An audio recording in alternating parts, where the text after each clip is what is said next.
gusto ko rin magpasalamat kay Congresswoman Stella Kimbo. Dahil kung meron mang tunay na bayani dito, si Congresswoman Stella Kimbo.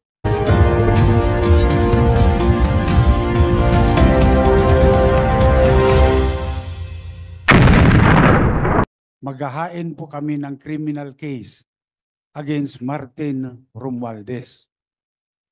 Sa kadahilanan po na siya po ay may ginawang krimen dito sa budget ng 2025. Malaking halaga po yung ipinasok nila na hindi po inaprubahan ng Kongreso. Hindi po ito ang napagkasunduan sa Bicameral Committee at nagulat na lang kami lahat nung makita namin kung bakit yung pong in-email sa amin na Bicam report, may mga blanco po rito.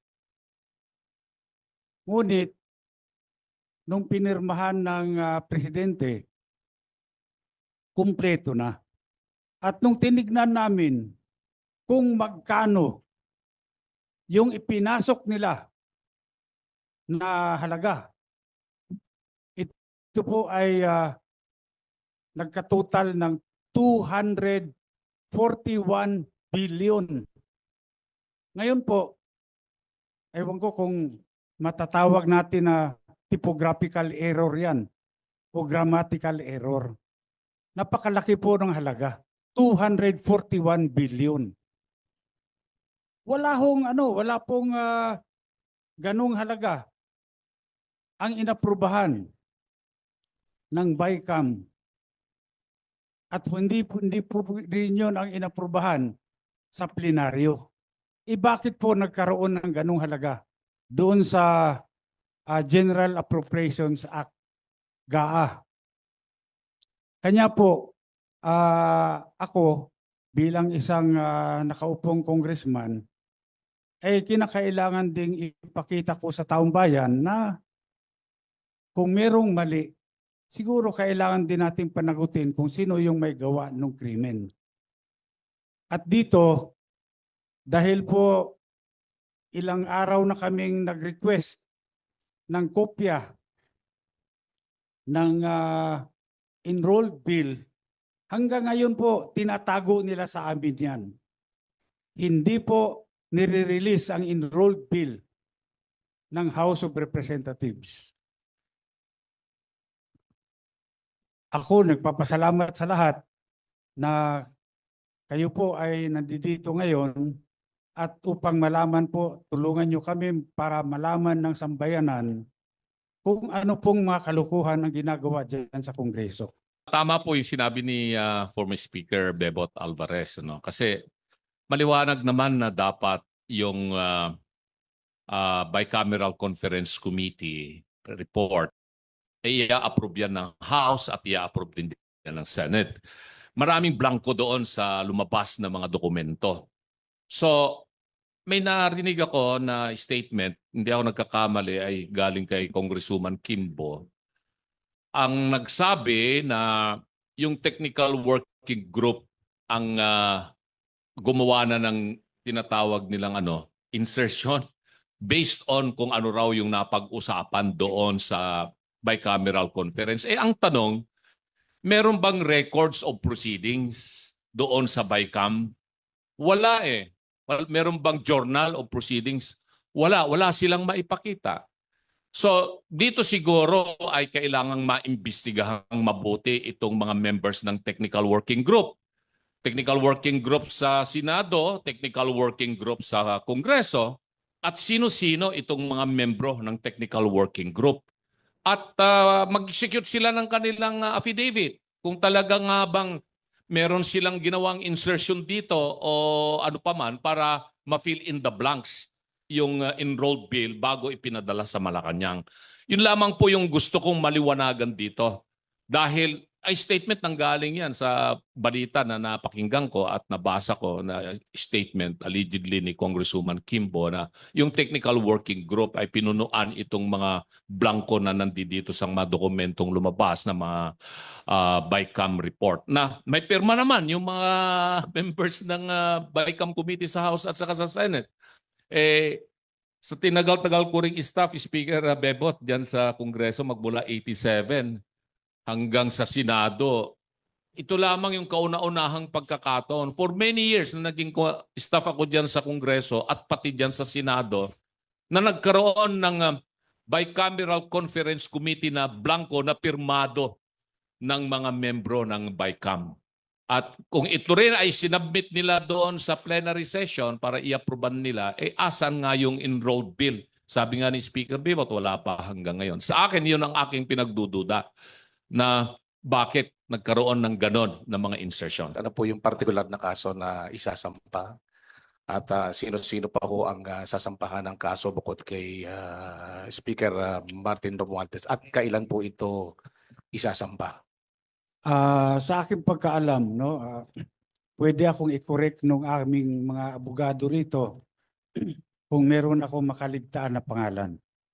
Number one, siyempre si Martin Romualdez. Pangalawa, itong si Saldico. Pangatlo, itong si Majority Leader Manix Dalipe ng Zamboanga. Bakit sila? Dahil po, una, wala pong nangyayari sa House of Representatives na hindi po alam ng Speaker of the House of Representatives. Lahat po yan may basbas ng Speaker. Wala pong gagalaw dyan kapag hindi po sinabi ng Speaker. Kaya nga po dito, sigurado ako, itong si Martin Romualdez ay talagang siya ang may pakana nito lahat. Siya ho ang author nito. Ngayon, siyempre ako gusto ko rin magpasalamat kay Congresswoman Stella Kimbo. Dahil kung meron mang tunay na bayani dito, si Congresswoman Stella Kimbo. Dahil siya mismo ang umamin na maraming blanco ang BICAM report. Ngayon, bakit nagkaroon ng 241 billion na additional budget doon sa sa GAA na pinirmahan ng Pangulo? Ngayon, yung mga media, pwede rin nyo rin mag-request. Request nyo sa Kongreso kung mabigyan kayo ng kopya ng enrolled bill. Bakit mahalaga ang enrolled bill? Kasi dito natin makikita kung ang enrolled bill ba ay faithful reproduction nung kung ano yung inaprubahan ng Kongreso sa plenary. Dahil kung ito ay magkaiba, ay malaking problema yan. Hindi nila nilalabas yung enrolled bill. Ako may suspetsa. Anong problema? Ba't ayaw mo ilabas? Problema dyan, kung walang enrolled bill, yung liability magsishift, mapupunta sa Office of the President. Pinirmahan niya, walang enrolled bill. Sino naglagay ng blanco? Di sila. Kaya malaking problema. Siguro mabuti ilabas na nila yung enrolled bill para naman makumpare natin. Tama ba yan o pareho ba yan nung inaprubahan ng BICAM, inaprubahan ng plenary? Okay.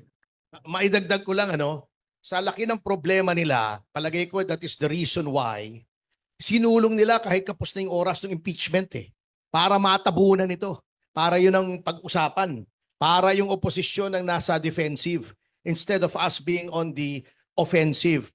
Pero hindi po natin bibitawan ito kasi napakalaki talaga, 241 billion. Kaming mga ordinaryong tao, we cannot even begin to wrap our heads around that figure. 400, 241. Kaya kami ni Mr. Magpantay sa Citizens Crime Watch we joined hands with Speaker, with Attorney Raul Lambino, with Attorney Jimmy Bondoc para isulong po ito at sa Monday po ay ipafile po namin sa City Prosecutor's Office ng Quezon City itong criminal case na ito because this is falsification of legislative documents, which is a crime. Krimen po ito. It is a crime not only under the revised penal code but in view of the amount involved, it is a crime against the Filipino people.